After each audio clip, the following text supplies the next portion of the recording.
ignorance simplement de penser que d'un côté il y a la politique et de l'autre il y a la religion.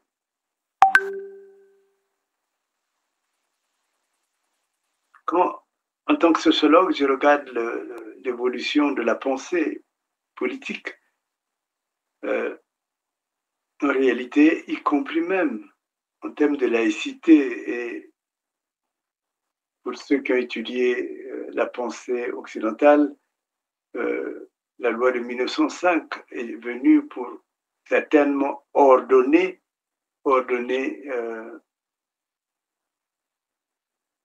la gestion de la société, mais elle n'a pas proscrit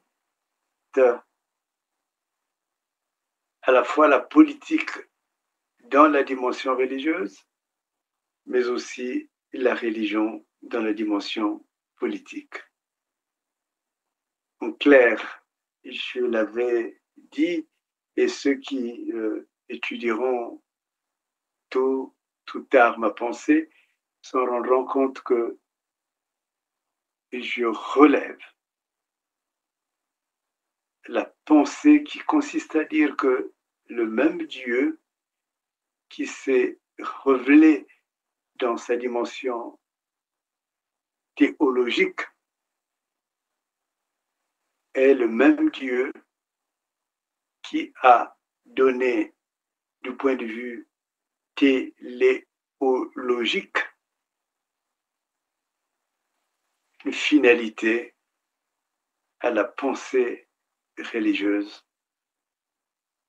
qui s'appelle la politique. C'est-à-dire que la politique vient de la pensée religieuse. Et la religion donne une finalité à la vie en société.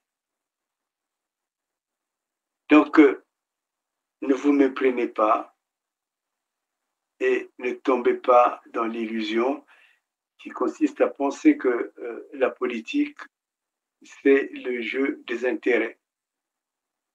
La politique est le jeu qui est réservé à ceux qui sont rusés, qui peuvent tuer délibérément pour pouvoir obtenir des positions sociales, qui peuvent tuer pour gérer le pouvoir, qui peuvent utiliser la puissance politique pour qu'elle soit au service d'un groupe donné, d'un groupe déterminé. Ces personnes sont justement sanctionnées par la loi religieuse, par la loi éthique. Parce que Dieu a créé l'homme à son image. On ne peut pas tuer pour gagner des intérêts propres. Donc, aujourd'hui, je voudrais dire que Noël doit nous interpeller en tant que citoyens, en tant que politiques. Et c'est pour cela que dire que la justice élève une nation est en soi une action et une pensée qui est typiquement et vraiment politique. Beaucoup ont compris à travers l'histoire et beaucoup dans leur pensée ont compris que la justice est un pacte citoyen. C'est même le vrai pacte citoyen. Et cela est important à comprendre. Et ce n'est pas maintenant seulement que cette pensée devient l'acte politique majeur. Aristote et Thomas d'Aquin, que vous connaissez très certainement, ont vu dans la politique, dans la justice, disons, ce qui est fondamental pour caractériser la pensée constante et continuelle qui fait que chacun doit avoir accès à son droit.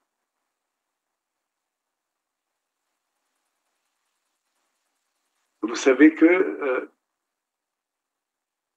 en tant que juriste, j'ai des dossiers que je traite au niveau de la CEDH, au niveau européen et particulièrement français.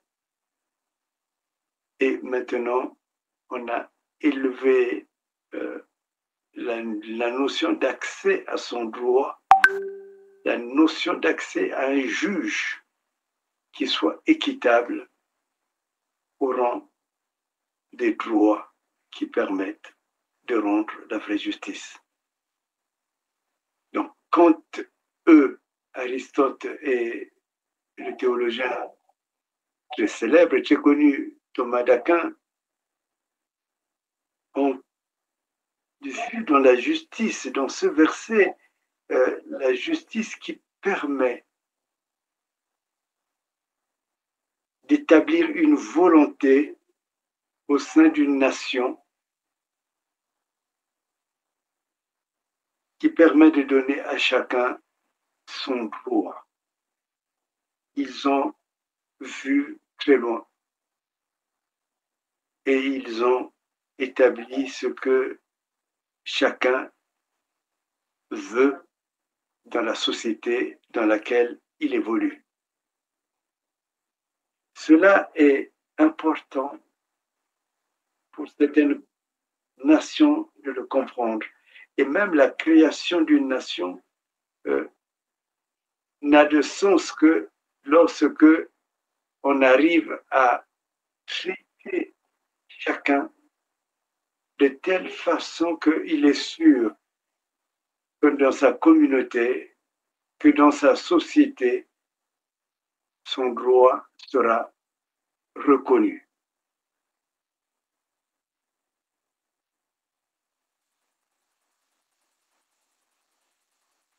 C'est vraiment un idéal. C'est un idéal qui permet d'aimer sa propre société, qui permet de se sentir dans une situation qui est telle qu'il peut dire que je me sens chez moi, je me sens reconnu en tant que citoyen dans ma nation, et je me sens reconnu comme étant un homme ou une femme qui compte dans la communauté dans laquelle j'évolue.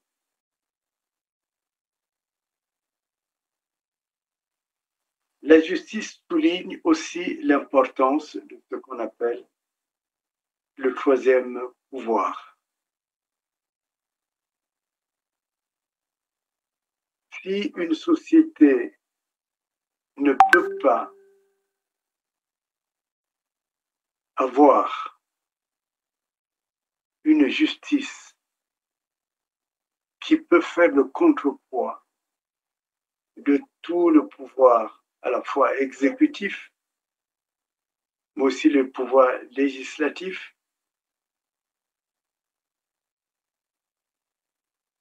s'il n'y a pas cette possibilité de faire le contrepoids, on ne peut pas dire que cette société soit une société démocratique.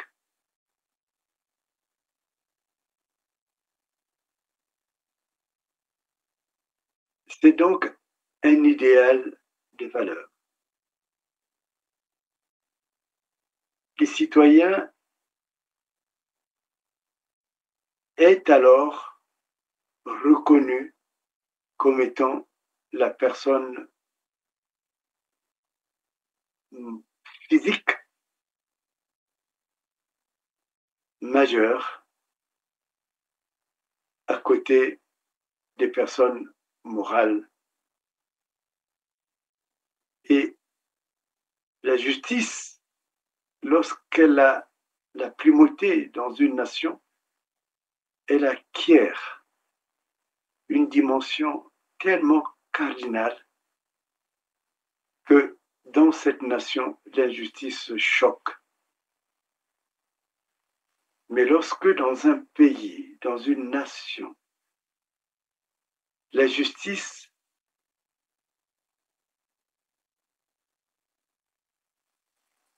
n'est pas respectée, lorsque l'injustice permet de conduire la société, toute la société, nous arrivons à ce qu'on appelle le théorème du chaos. L'état de droit est une notion qu'on retrouve assez souvent. Cependant, il est assez fréquent d'ailleurs qu'on n'arrive pas très bien à saisir, à savoir à quoi ça renvoie, à quoi ça correspond. Alors essayons dans cette vidéo d'en donner une définition. Alors, ce qu'il faut bien comprendre, c'est qu'on distingue généralement l'état de droit et l'état de police. Dans l'état de police, donc on est bien dans l'état de police et non dans l'état de droit, dans l'état de police, les administrés, c'est-à-dire ceux qui vivent dans l'état de police, doivent respecter le droit, ils doivent respecter les règles de droit. Bon, ça c'est classique. Pour autant, dans l'état de police, l'État lui-même n'est pas soumis à des règles supérieures. En revanche, dans l'état de droit, l'État est soumis, lui, au respect des règles juridiques supérieures, contrairement à l'état de police, où l'État n'est pas soumis à des règles supérieures. Et bien dans l'état de droit, l'État est soumis au respect de règles supérieures. Concrètement, dans l'état de droit, la puissance publique est elle-même soumise au droit. Donc la puissance de l'État, la puissance publique, est limitée. Dès lors, dans un état de droit, l'individu est bien évidemment soumis au respect de la règle de droit, au respect du droit. Mais, dans un état de droit, l'État, la puissance publique, est également soumise au respect du droit. Par conséquent, il est possible de contester, dans un état de droit, contester les actions de l'État si elles sont illégales. Si l'on était dans un état de police, on ne pourrait pas contester cette action, car l'État n'est pas soumis au droit. L'état de droit, il est généralement caractérisé par le concept de la hiérarchie des normes. Ainsi, par exemple, la loi qui est adoptée par l'État, par le Parlement concrètement, eh bien cette loi, adoptée par l'État par l'intermédiaire du Parlement, doit respecter la Constitution. Et si la loi ne respecte pas la Constitution, il sera possible de contester la constitutionnalité de cette loi. Et si la loi est inconstitutionnelle, elle devra alors être supprimée de l'ordre juridique. Alors, voilà ce qu'est l'état de droit. C'est un état dans lequel les pouvoirs publics, dans lequel la puissance publique, dans lequel l'État et l'administration sont soumis au droit. Dans cette société qui méconnaît la justice, le chaos devient la règle. Et si le chaos devient la règle, on tue et on dit circuler, il n'y a rien à voir. On tue et on menace même ceux et celles qui cherchent à ce que on connaisse simplement la vérité. Il y a en cela des principes moraux, des principes politiques et des principes sociaux qui permettent de comprendre qu'en réalité, une société donne la vie à un homme, à une femme, même à l'étranger, où une société utilise l'homme la femme, l'étranger, à des fins non pas politiques, comme on dit souvent, mais uniquement à des fins d'exploitation de l'homme par l'homme. Parce que ceux qui utilisent ce chaos, ce sont des hommes qui sont installés dans les institutions. Le président, donc l'institution lui permet de méconnaître les droits des autres. Il est chef d'entreprise, le pouvoir de l'argent lui permet de se donner comme un passeport pour tout faire. Et là, c'est ce qu'on appelle la corruption. C'est ce qu'on appelle la corruption. Et vous verrez que dans les sociétés où la justice n'a pas de place, la corruption est devenue le principe même de fonctionnement de la société.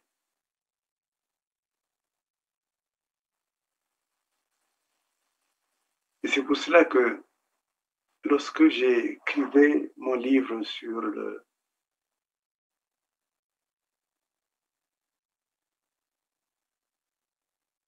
la tontine, j'ai découvert que John Rawls, R-A-W-L-S, arrivait à dire que la justice est la première vertu des institutions sociales, comme la vérité est celle des systèmes de pensée. Donc, justice et vérité chez ce philosophe américain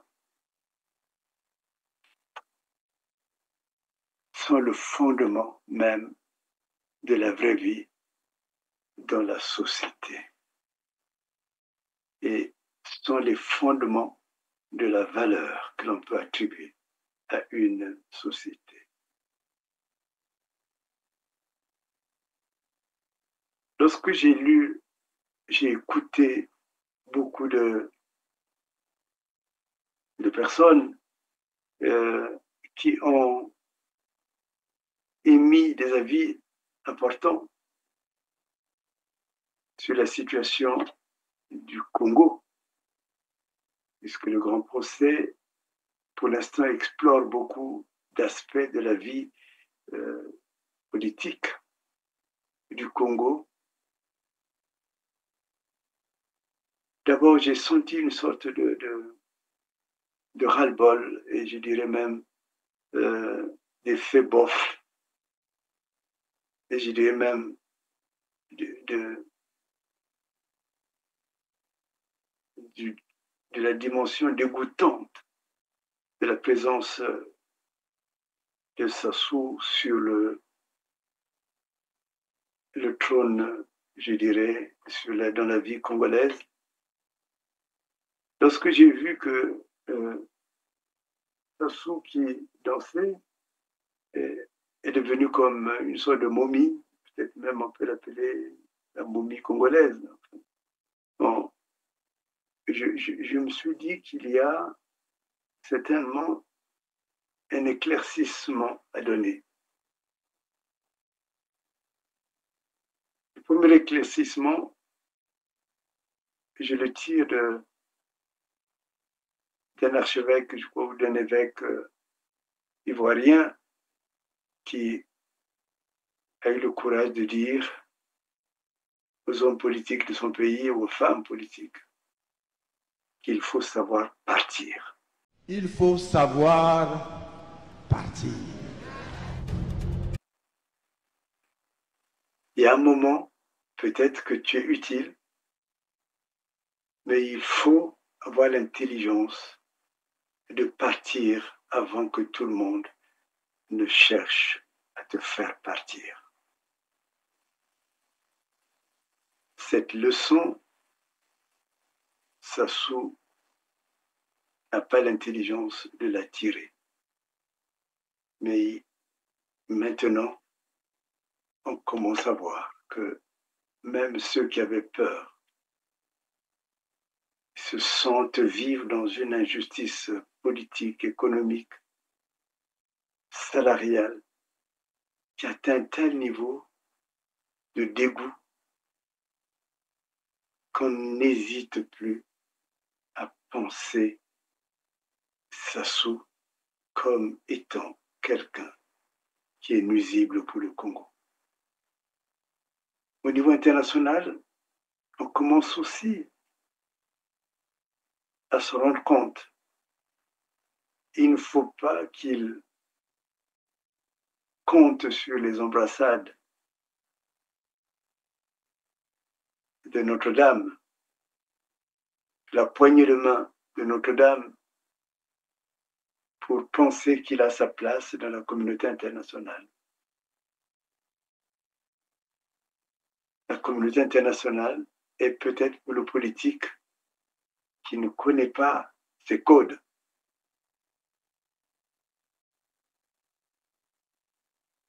Le lieu de tous les dangers. Et quand dans cette communauté internationale sera décidé son départ, quand sera constatée son inutilité, personne ne va sourciller à l'idée de voir Sassou mort. Mais dans le même temps, dans les échanges que je reçois de plus en plus fréquemment, on arrive à dire il faut arrêter Sassou Nguesso. Parce que les crimes qu'il a enfouis sous l'histoire du Congo remontent en surface.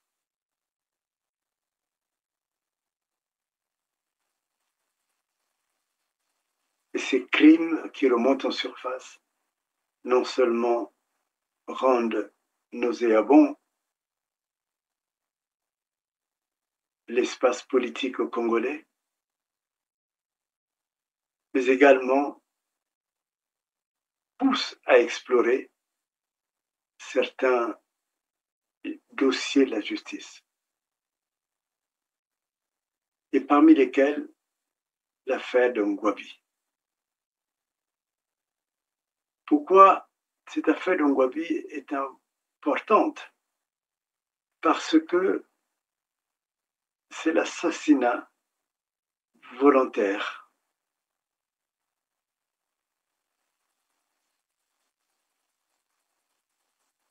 d'un homme politique en plein exercice de sa fonction.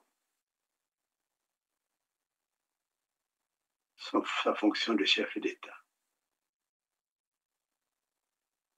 Alors, il y a eu beaucoup de propositions. Sassou a tué Ngouabi, c'est une évidence. Il avait tenté déjà de le faire tuer dans un hélicoptère. Là, il n'a pas réussi.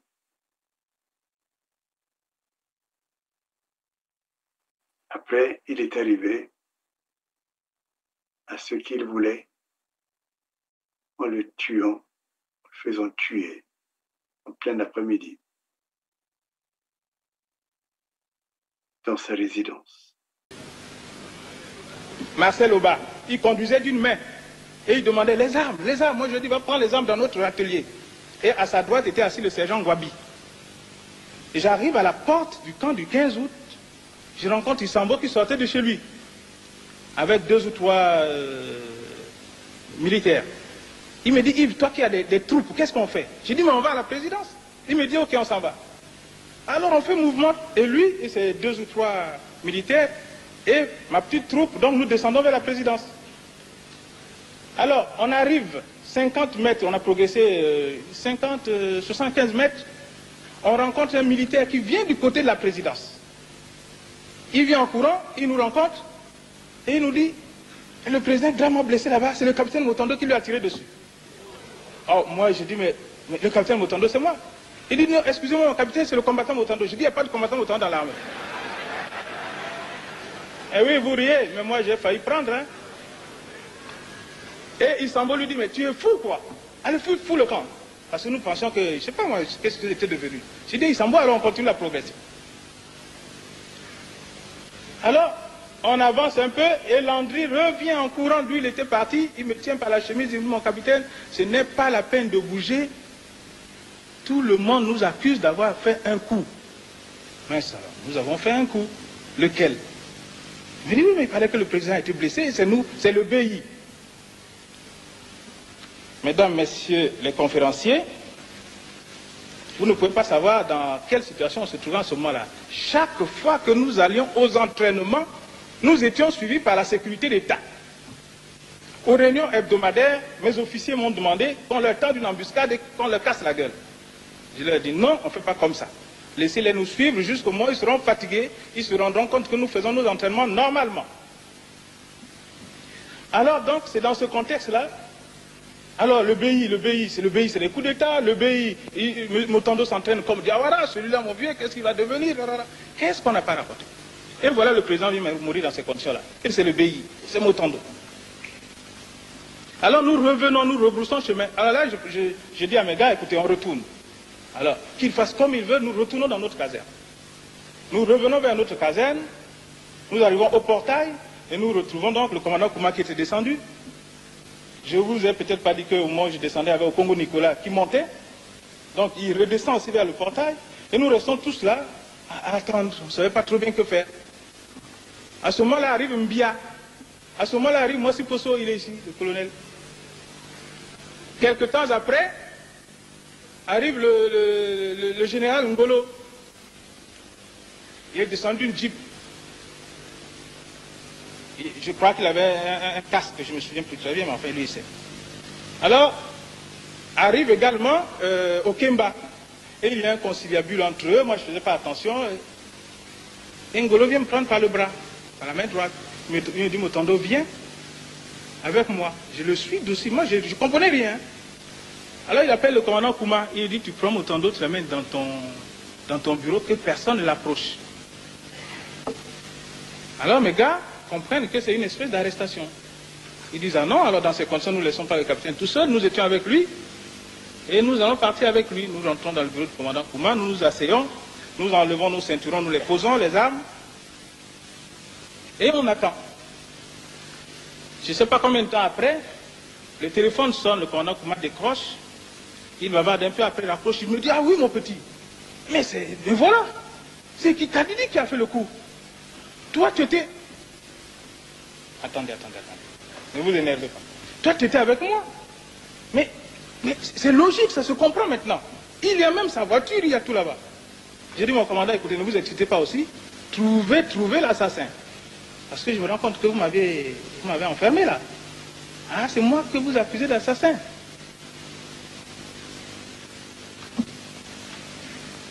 Alors nous sommes restés là, comme ça, à attendre de nouvelles informations. Jusqu'au moment où j'ai décidé de prendre le téléphone, d'appeler mon cousin Batias Molom, le directeur général d'abord de la Révolution, et de lui dire. Il me dit, mais où est-ce que tu es? Je dis, je suis dans le bureau du commandant Kouma. Il me dit, il ne t'est rien arrivé? Je dis non. Il me dit, qu'est-ce qui se passe? Je lui dis, regarde, si les gens t'emmerdent, tu les emmerdes. Parce que moi, je n'ai rien à voir dans cette affaire-là. Je n'ai rien à voir dans cette affaire-là. Alors si les gens t'emmerdent, tu les emmerdes. J'ai attendu, nous sommes restés encore là, et arrivé le commandant Bima, de Pointe-Noire, ils étaient avec le commandant Tister. Et lui, il est venu directement à la caserne, et il s'assied à côté de moi. Il me dit, mais Motondo, mais c'est pas possible. À l'aéroport, on me dit que tu es en fuite, et je viens te trouver tranquillement assis ici. Ah, je dis, et Katari là-bas, il fume cigarette sur cigarette. Ah, je dis, bon alors, j'appelle Xavier. Je forme le 10. La dame qui me reçoit, je dis, capitaine Motondo, je voudrais parler au capitaine Nathalie à Pointe-Noire. Elle fait, ah, et puis silence. Je suis habitué à ça, maintenant c'est rare, tout le temps. Alors, le commandant Kouma me prend le combiné des mains et il forme le numéro. Et il a la dame et lui dit, ici, commandant Kouma, je voudrais parler au capitaine Katali à Pointe-Noire. Il tombe sur le capitaine Katali et il lui parle en sango, donc en langue centrafricaine. Et il lui dit, bon, mais écoute, le petit avec moi ici, ce n'est pas lui, et il n'a rien à voir là-dedans, c'est Kikadidi, ne t'inquiète pas. Il dit, non, passe-moi Yves. Je veux l'entendre lui-même. Et je me donne le combiné, il me dit, comment tu vas? Je dis, je vais bien. Il me dit, mais quoi cette affaire? Je dis, écoute, ne t'inquiète pas pour moi, je n'ai rien à y voir, c'est pas moi qui vais tuer Ngwabi. Il dit, ah bon, maintenant je suis d'accord, j'ai compris. Et je lui dis, bon, tu as averti mon frère, parce qu'il est là, mon frère Philippe, il était à Pointe-Noire. Je dis, tu vas avertir Philippe, parce que je connais dans ce pays, les gens, quand ils sauront que c'est Motondo, ils vont réagir contre ma famille. C'est comme ça que ça se passe dans ce pays. J'ai dit, tu as averti tous les Liquoriens à Pointe-Noire. Et c'est comme ça. Alors, mais c'est comme ça ce pays.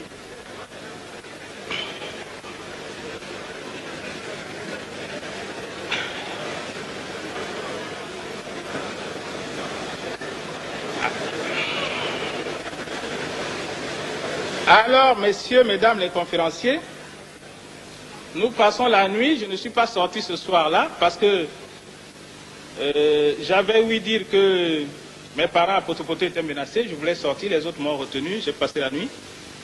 Je crois que le colonel, mon ami le colonel Sa Benjamin, a dû faire justement un tour à Ouenze et tranquilliser mes parents qui étaient assiégés, pour leur dire que je n'avais rien à voir dans cette affaire et qu'ils m'avaient en tout cas vu vivant et tranquille. Alors, le lendemain matin, je n'ai pas bougé non plus, je suis resté dans la caserne, je suis allé retrouver mes sœurs, parce que mes sœurs, mon chauffeur les avait pris, parce qu'il est rentré en retard. Il est rentré après que moi je sois rentré dans la caserne, il les avait pris, il était parti du foyer chez le capitaine Isambo. Donc je les ai retrouvés, je les ai ramenés à la maison. Et ce lendemain, je suis allé à l'état-major. J'ai vu le capitaine Isambo, je lui ai dit, mais il va falloir que l'on voit clair sur celui qui a cité mon nom. Parce que c'est ça le problème. Qui a cité mon nom dans cette affaire-là? Il me dit, bon, on va monter au ministère de la Défense. On monte au ministère de la Défense. Et les chefs militaires étaient en réunion. Nous avons fait du boucan à la porte parce que nous voulions qu'ils sortent. Et est sorti le commandant Bia. Nous avons dit, Bia, alors qu'est-ce que vous faites là-dedans? Il va falloir faire la reconstitution, qu'on voit clair dans cette affaire. Moi, je dis, mais mon nom, et il circule, hein? Alors, il va falloir qu'on voit clair. Bia nous a écoutés, et puis il est rentré, il n'est plus ressorti. Alors, le commandant Moissi Posso est arrivé. Bon, le commandant Moissi Posso est arrivé, et nous lui avons suggéré, nous lui avons dit, mais il faut que nous voyions, nous allions regarder un peu à la présidence, pour savoir, pour avoir une idée de ce qui s'est passé.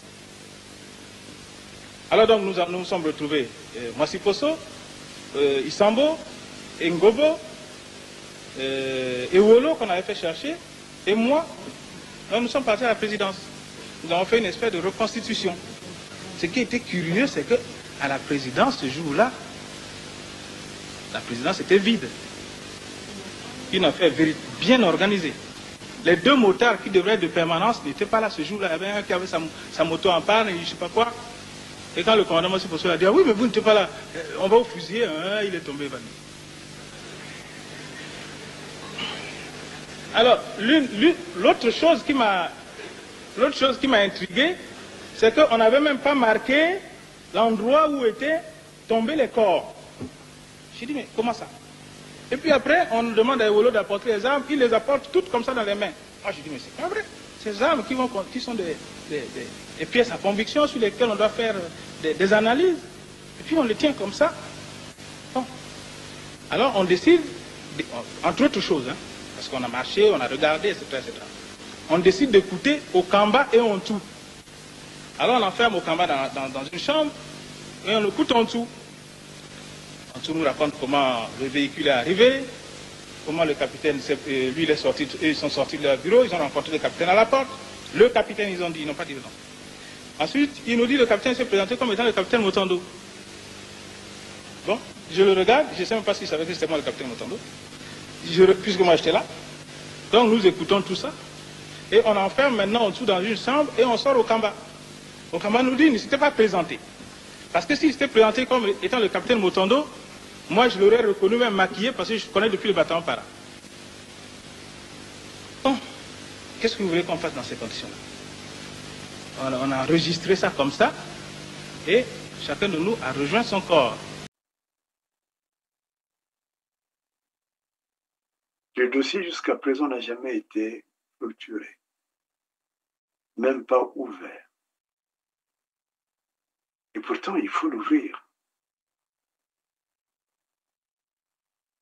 Parmi les personnes qui sont intervenues, il y a eu mon confrère Ganga qui s'est dit, et je le comprends, que Céline Ngouabi a dû être violée. Et violée jusqu'à ce qu'elle ait eu un enfant avec Sassou Nguesso.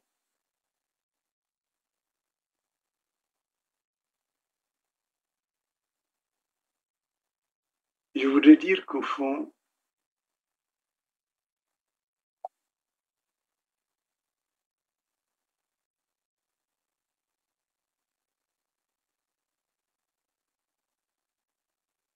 je veux dire au contraire, que dans l'exécution de ce crime politique,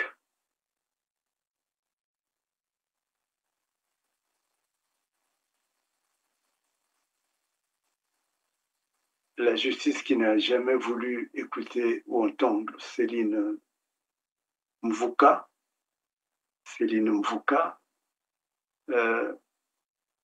qui est devenue Céline Ngouabi, a eu tort.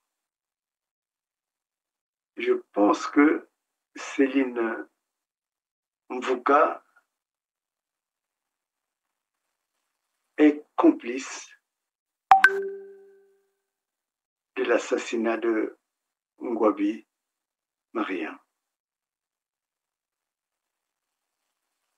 Certainement que les mobiles ne sont pas les mêmes. Mais c'est la combinaison de ces mobiles, en fait, qui donne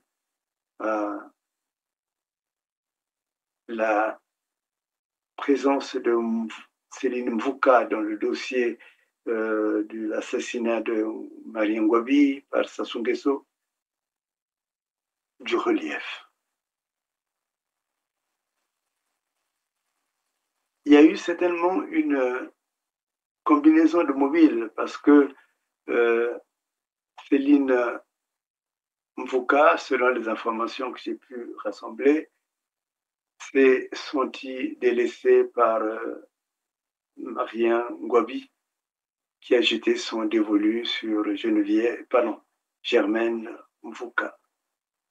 Germaine Mvuka, qui n'est rien d'autre que la petite sœur de Céline Ngouabi.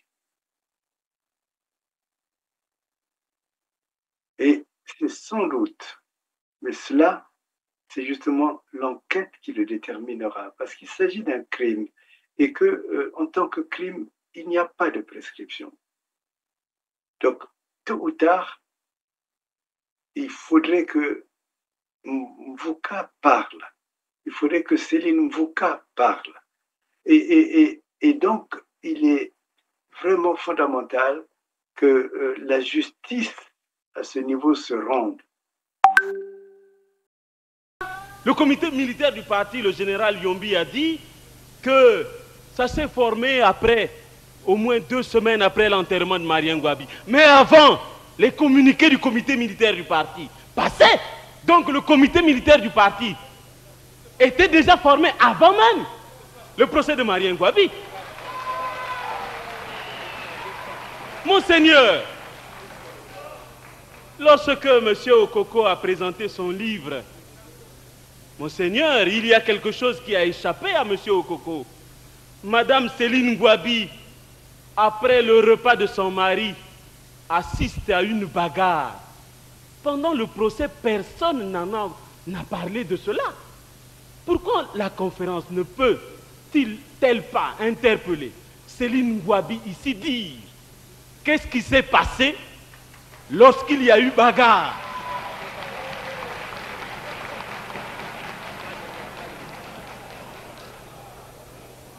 Ensuite, Monseigneur, vraiment, nous avons tous suivi le journal télévisé.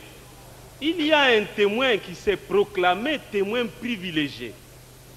Lui au moins aurait pu introduire les débats. Mais qu'est-ce qu'il attend, M. Ekondi Akala? Il l'a dit à la télévision, qu'il est témoin privilégié.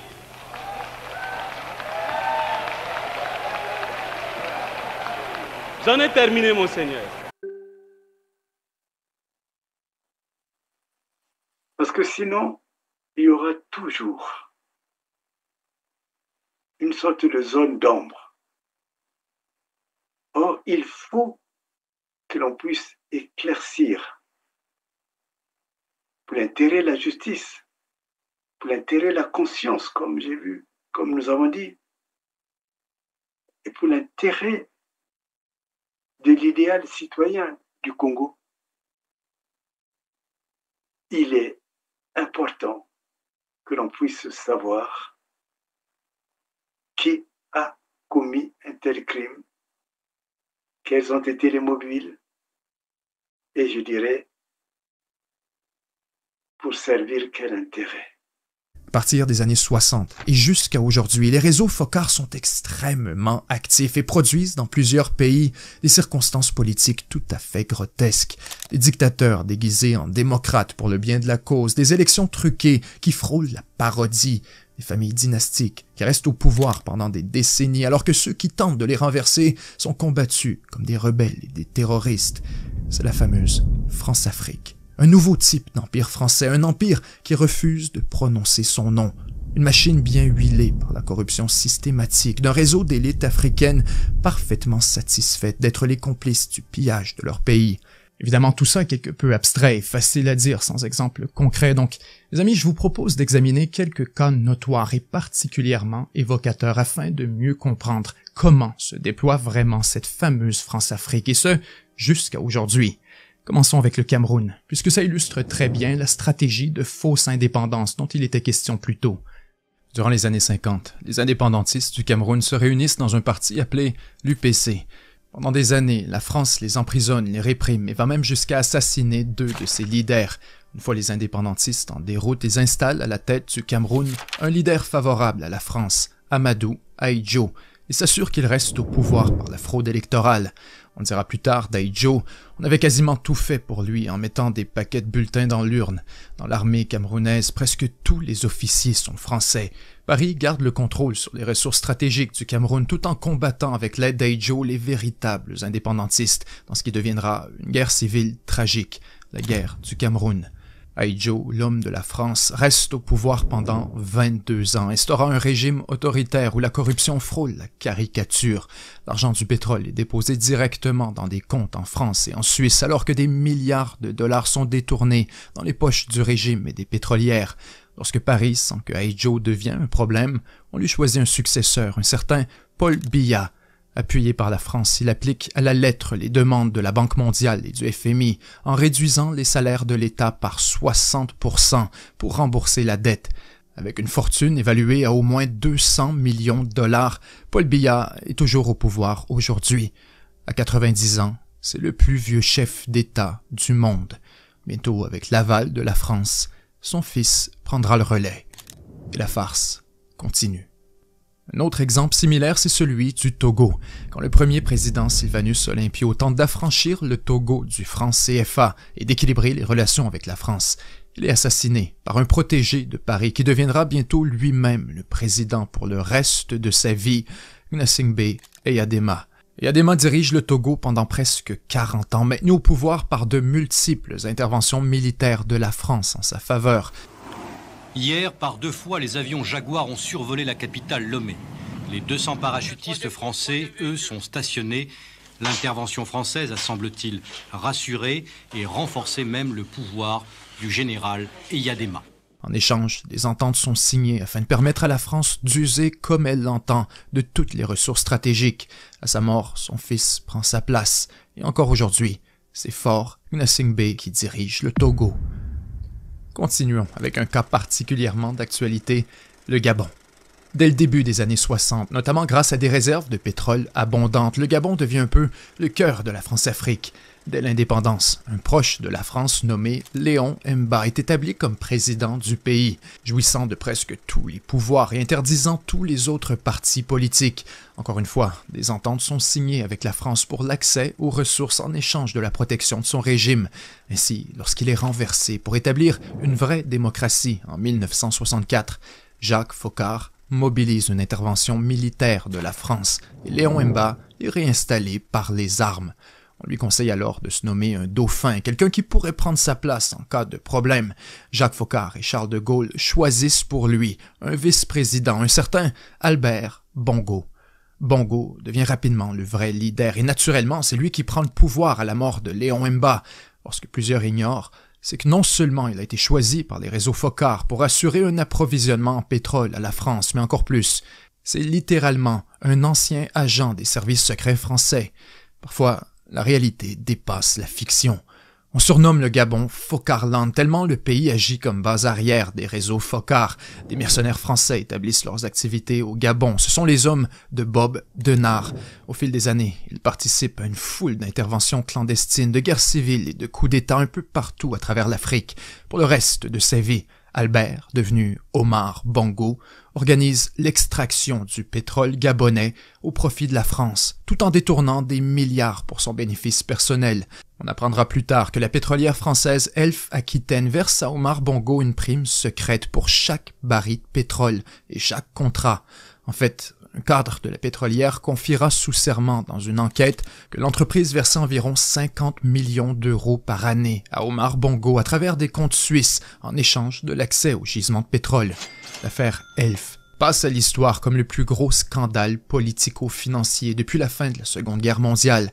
On découvre notamment que partout en Afrique francophone, des politiciens sont payés pour leur collaboration dans le trafic du pétrole. À la mort d'Omar Bongo en 2009, son propre fils Ali Bongo est nommé président après une élection truquée, toujours avec l'appui retentissant des réseaux Foccart et l'endossement personnel de Nicolas Sarkozy. Le président Sarkozy reçoit Ali Bongo à l'Élysée et le décore discrètement grand officier de la Légion d'honneur pour souligner les services rendus à la France. Les proches du pouvoir révéleront plus tard que la famille Bongo a financé la campagne électorale de presque tous les présidents de la Ve République. De Gaulle, Pompidou, Giscard d'Estaing, Mitterrand, Chirac, Sarkozy, tous achetés avec des mallettes remplies à coups de millions. Dans un livre enquête sur le scandale des biens mal acquis, un conseiller gabonais affirme même que les remises d'argent ont lieu directement dans le bureau du président et qu'elles sont filmées par des caméras cachées afin de garder contre la France un redoutable moyen de pression. Le système est donc une machine bien huilée. En échange de leur collaboration, les leaders africains sont payés à même les revenus des ressources et avec cet argent, ils retournent la faveur en finançant les politiciens français qui facilitent le système en question. Ainsi, sous le régime d'Ali Bongo, la drôle de relation privilégiée entre la France et le Gabon est perpétuée pendant encore plus de 10 ans. Pendant ce temps, les scandales s'accumulent, les gens en ont assez de la corruption et de la collusion, puis, à l'été 2023, après une nouvelle élection pathétiquement frauduleuse, Ali Bongo tente de faire taire les critiques en coupant l'accès à Internet et aux médias. Cette fois, plutôt que de l'appuyer dans la répression, l'armée gabonaise choisit de le renverser dans un coup d'État stupéfiant. Prochain exemple choquant, le Congo-Brazzaville. Tout au long des années 80, sous le régime de Denis Sassou Nguesso, le pays touche seulement 17% des revenus de pétrole, alors que le reste revient aux intérêts français.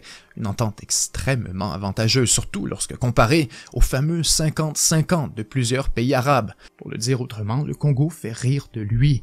En conséquence, assez rapidement, les caisses de l'État se retrouvent complètement vides, la croissance est presque nulle et la dette s'accumule à une vitesse effarante. Parce que sinon, il y aura toujours une sorte de zone d'ombre. Or, il faut que l'on puisse éclaircir pour l'intérêt de la justice, pour l'intérêt de la conscience, comme j'ai vu, comme nous avons dit, et pour l'intérêt de l'idéal citoyen du Congo. Il est important que l'on puisse savoir qui a commis un tel crime, quels ont été les mobiles, et je dirais, pour servir quel intérêt.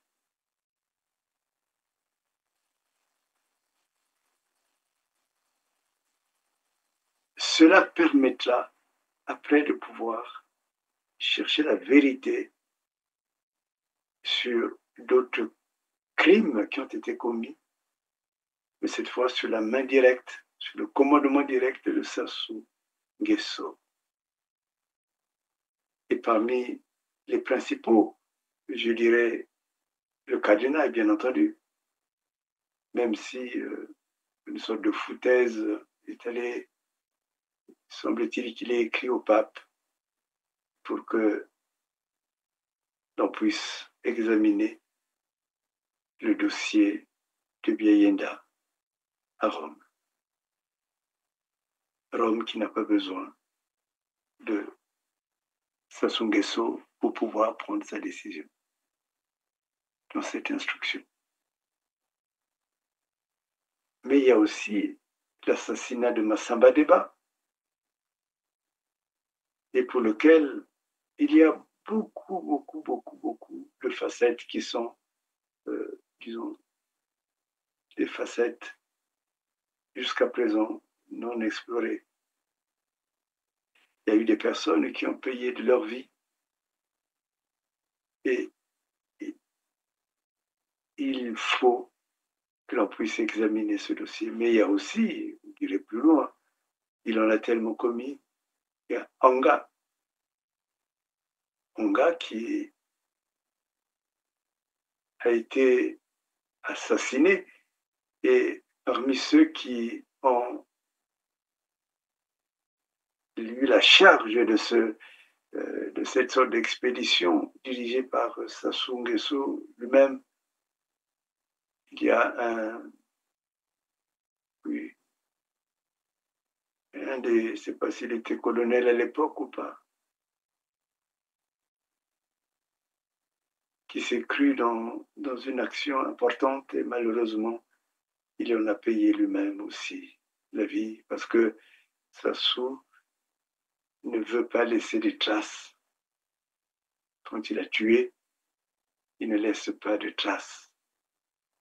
Et comme il ne laisse pas de traces, alors il faut tuer ceux qui ont exécuté son plan. Donc, vous voyez, la justice congolaise, non seulement elle est scabreuse, mais elle ne permet pas même d'écrire l'histoire. Et celui qui ne sait pas d'où il vient ne peut pas savoir où il va. Un pays qui ne sait pas d'où il vient ne peut pas se projeter pour donner à ses enfants, pour donner à ses citoyens, pour donner à sa jeunesse un avenir. Et parmi ce qui retient Sassou au pouvoir, ce n'est pas l'argent, puisque l'argent, jour après jour, à chaque moment, il y a des conteneurs que le Congo, qui sont tirés du Congo, qui sont vendus, et sur lesquels il y a toujours le pourcentage qui alimente les comptes. Donc, ce n'est pas un problème d'argent, mais c'est un problème de la justice.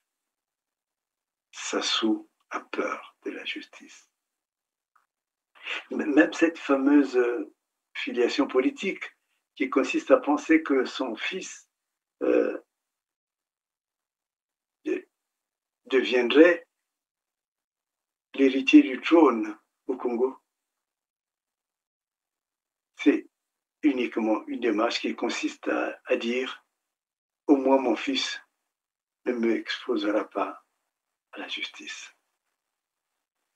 Cet homme vit le drame le plus grave de son histoire, le plus grave qu'un homme puisse vivre, c'est de savoir quel est son avenir. Et je crois que cet avenir est par-delà ce que les Mboshi craignent.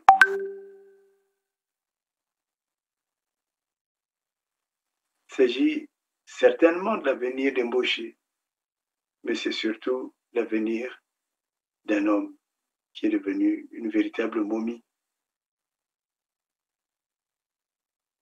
Sa sous-momie permet de dire, ou plutôt est dans une situation où il se dit, quel est mon avenir immédiat? Et c'est lui qui avait déclaré que si je ferme les yeux, je ne sais pas à quelle heure, mais l'instant d'après, je vais me retrouver devant un tribunal. Donc, Sassou pense que le pouvoir le protège. Est-ce qu'il aime le pouvoir? Certainement, parce que pour avoir commis des crimes aussi graves qu'il ait pu commettre, il faut vraiment avoir des mobiles énormes. C'est avoir le pouvoir de manière absolue. Mais le pouvoir absolu corrompt absolument. Et le pouvoir absolu refuse la justice en face. Donc Sassou ne sait plus où aller. Sassou sait bien que devant lui, il y a la justice. La justice qu'il craint, la justice qu'il sabote pour survivre, et en fait la justice qu'il attend.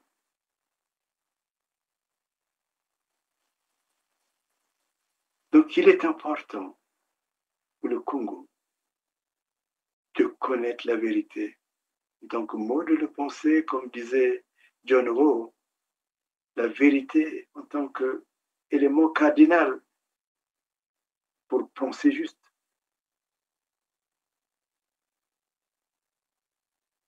Et il est important aussi pour le Congo que la justice soit faite. Donc, quand des personnes comme Mvuka, Céline se croient protégées par Sassou, et elle sait bien,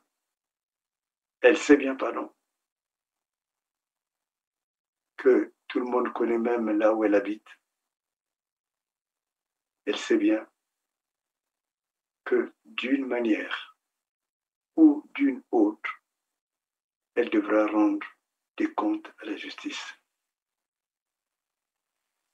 Et là aussi, justement, vous voyez, quand la justice n'existe pas, il y a l'angoisse, les inquiétudes qui s'installent comme étant le seul moteur de la vie.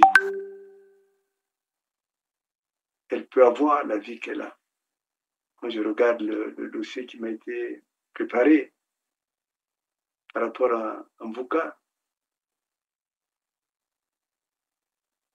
mais elle sait que cette vie va à sa fin.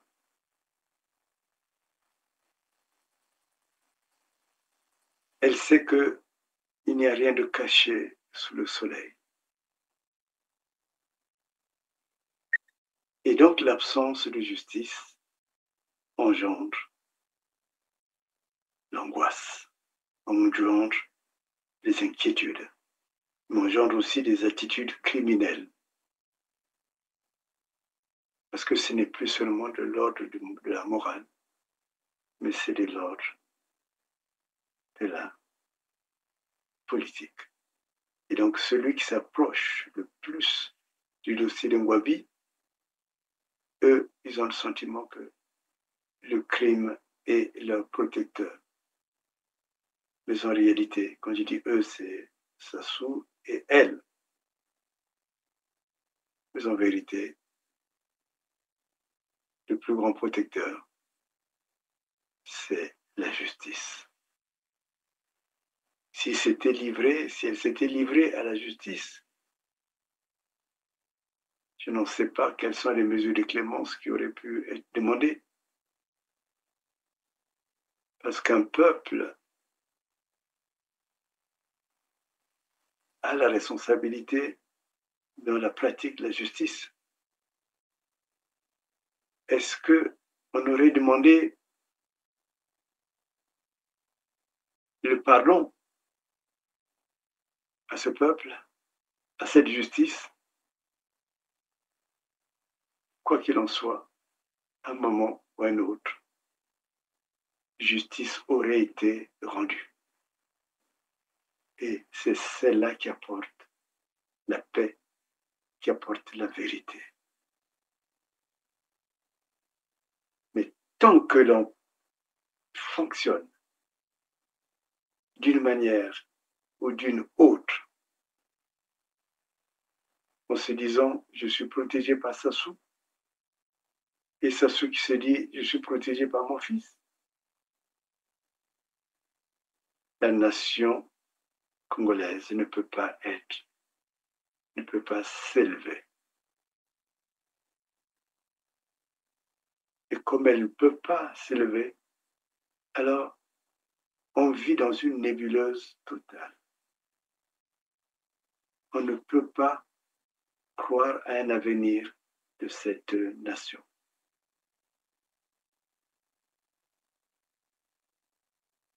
Et d'autant que ce procès de Ngouabi est un procès capital, et particulièrement sur la place des fameux Bas-Congo, des fameux Congo. En réalité, c'est la place des Lari dans la sphère politique du Congo. Rappelez-vous que lorsqu'on a tué Mariam Ngouabi, Sassou a fait concocter une sorte de chef d'accusation chanté à Congo Babomi Marien. Alors qu'en réalité, tous sait bien que les Bas-Congo n'ont jamais touché. Les Lari n'ont jamais touché à la vie de Mariam Ngouabi. Au contraire, on a oublié, ou tout au moins, comme on ne prend pas le temps de faire l'histoire, on a oublié que Ngouabi son père qui est Lari, a été élevé en milieu Lari. On a oublié que c'est Youlou qui a envoyé, il a fait son devoir de parent, qui a envoyé Ngouabi en France. On a oublié cela. On a oublié le fait que la mère de Ngouabi a été élevée dans le milieu des Lari. Et il n'est pas étonnant, il n'est vraiment pas étonnant que l'on puisse voir dans ce fait, cette familiarisation d'une femme Mboshi ou d'une famille Mboshi parmi les Lari, puisse retrouver cela dans la pensée qui animait le président Fulbert Youlou.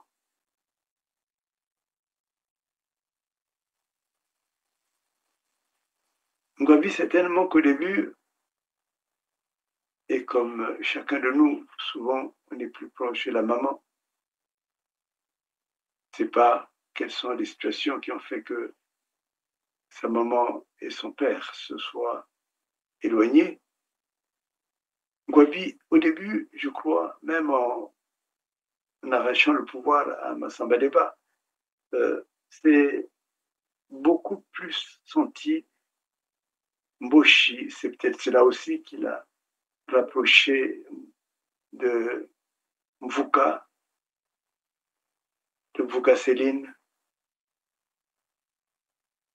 Et quand on voit dans l'exercice du pouvoir de Ngwabi, on sent très bien, et on le sent beaucoup, une sorte de colère envers les Lari.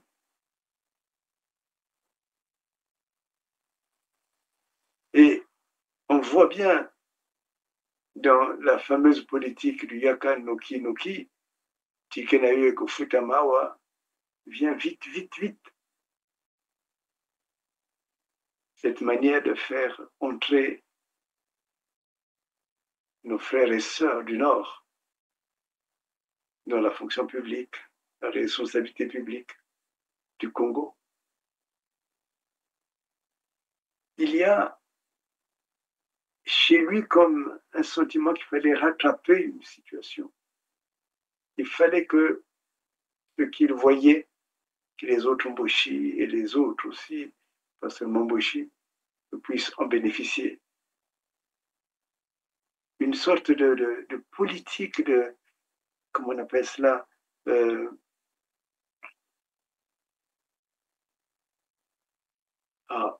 l'idée c'est, le mot ne me vient pas, mais une discrimination positive. Voilà, c'est un peu l'idée d'une politique qui a fonctionné comme dans une sorte de discrimination positive. Mais il est allé, je crois, trop loin. Et certainement qu'il y a eu un moment où il s'est senti concerné par la vie qu'il a eue parmi les Lari. Et beaucoup ont glosé sur le rapprochement entre Massamba Deba et Ngwabi.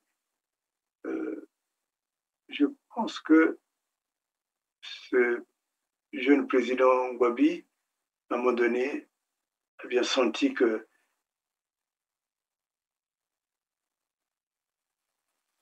il devait beaucoup à l'ensemble Lari Congo. Cette volonté de céder le pouvoir, beaucoup ont dit que ce n'était que un argument politique, mais en réalité, c'est bien plus qu'un argument politique.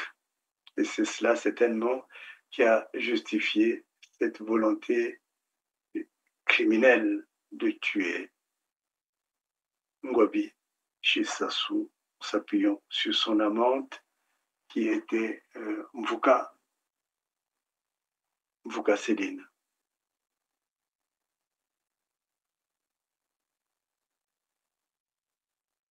Nourri par la culture Lari,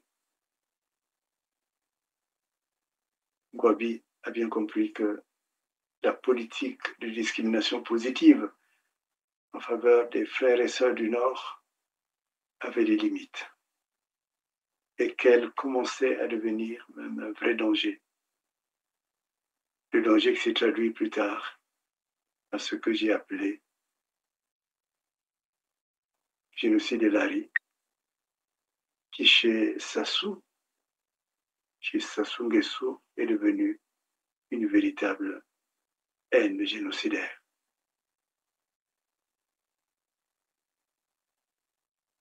Et à ne pas s'y tromper, il n'a pas changé. Il n'a pas du tout changé. Il est encore ce génocidaire qui cherche encore les moyens de détruire ses compatriotes du Sud. Et je dis compatriotes, en réalité, peut-être qu'il faudrait creuser encore plus. Creuser encore plus ce qui fait la ruine du Congo chez Sassou.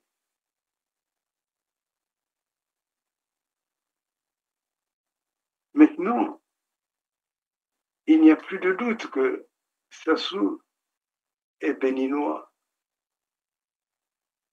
que tous ceux qui entourent Sassou et entre Benin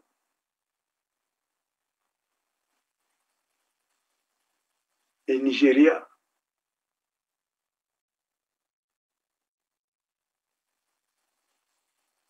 la dernière fois, Nigeria et Côte d'Ivoire, la dernière fois qu'il était en Côte d'Ivoire, on a bien découvert quel était son vrai nom de tradition. Et vous voyez, l'absence de justice fait que ceux qui ont arraché les positions de pouvoir, ils l'utilisent comme une sorte de trophée. Sassou n'étant pas congolais, n'étant pas natif congolais, est animé par la même haine que celle qui anime son oncle, qui longtemps a exploité les mines du Congo et qui, sentant le danger venir, a fui le Congo pour devenir ou pour redevenir citoyen béninois. Et là-bas au Bénin, il a beaucoup investi. Congo, il était ministre des Mines, donc il a pu donner ou distribuer les licences. Il a pu, à sa guise,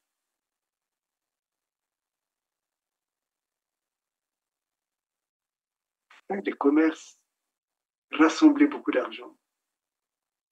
Et comme dans toute position d'un immigré qui ne comprend pas l'intérêt de s'investir dans le pays dans lequel il a été adopté, maintenant, une fois qu'il a fait cela, sentant que la politique congolaise, le pouvoir congolais va basculer, qu'est-ce qu'il fait?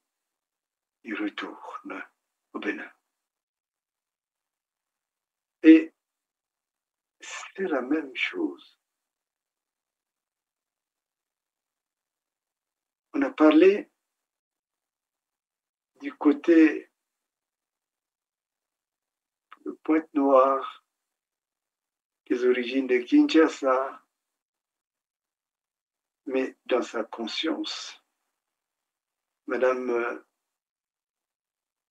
Sassou Nguesso, si elle était et du Congo et de Pointe-Noire, et je suis sûr, aurait empêché Sassou Nguesso d'être criminel à ce point. Et je demande à ceux qui sont intéressés par cette question de vérifier les origines béninoises de Madame Nguesso Sassou. Je demande aussi à voir jusqu'où vont les origines béninoises de Makosso.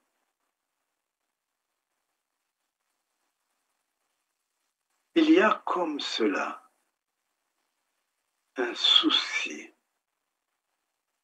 d'exploiter un pays sans donner au pays la valeur que le pays leur a donnée. exerçant des fonctions dans un État qui n'est pas mon État d'origine, je comprends cette nécessité obligatoire d'aimer le peuple dans lequel Dieu t'envoie, dans lequel les portes te sont ouvertes. Et cela aussi est justice. Et quand on n'a pas cette idée de la justice, quand on n'a pas cet idéal de la justice, quand on n'a pas ce sens du pacte citoyen, comme Aristote, comme Thomas d'Aquin, comme John Rowe l'a souligné,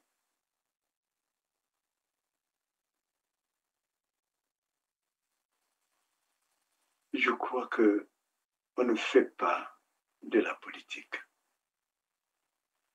En réalité, on couvre une exploitation d'un peuple qu'on endort, d'un peuple auquel on devrait au minimum de la loyauté. Donc, le Congo est pris dans ce piège dans lequel la justice ne se fera et ne s'est jamais fait une cité de vie. Il n'y a pas de justice au Congo. Et c'est ce qui explique l'extrême criminalité, l'extrême criminalisation de la vie politique. Et ce qui explique le fait qu'il ne faut jamais laisser la place aux autres, parce qu'on vit dans la précarité. La précarité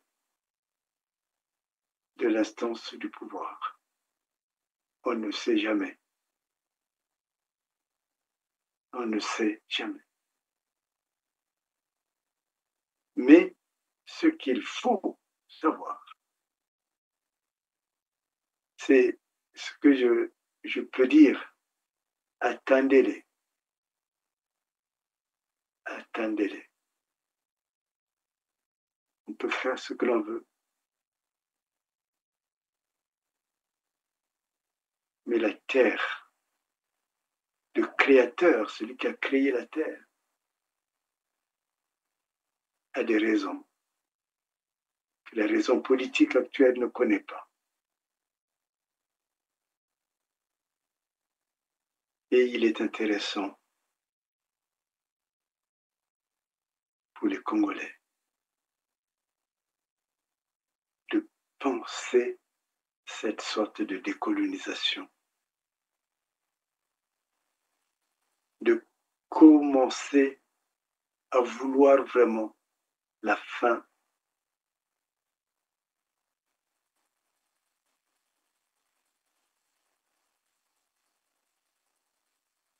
de la colonisation corruptive de leur peuple et de leur richesse.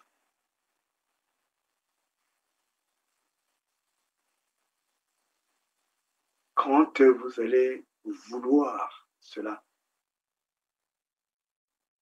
vous mettrez des stratégies qui permettront d'exclure Sassou une fois pour toutes de ce pouvoir et de prendre possession de toutes les richesses qu'il a pu acquérir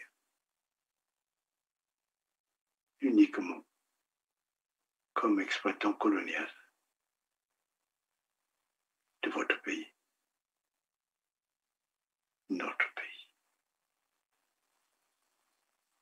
Joyeux Noël, et n'oubliez pas que la justice élève une nation. Que la nation congolaise ne peut être élevée que par la recherche fondamentale de la justice.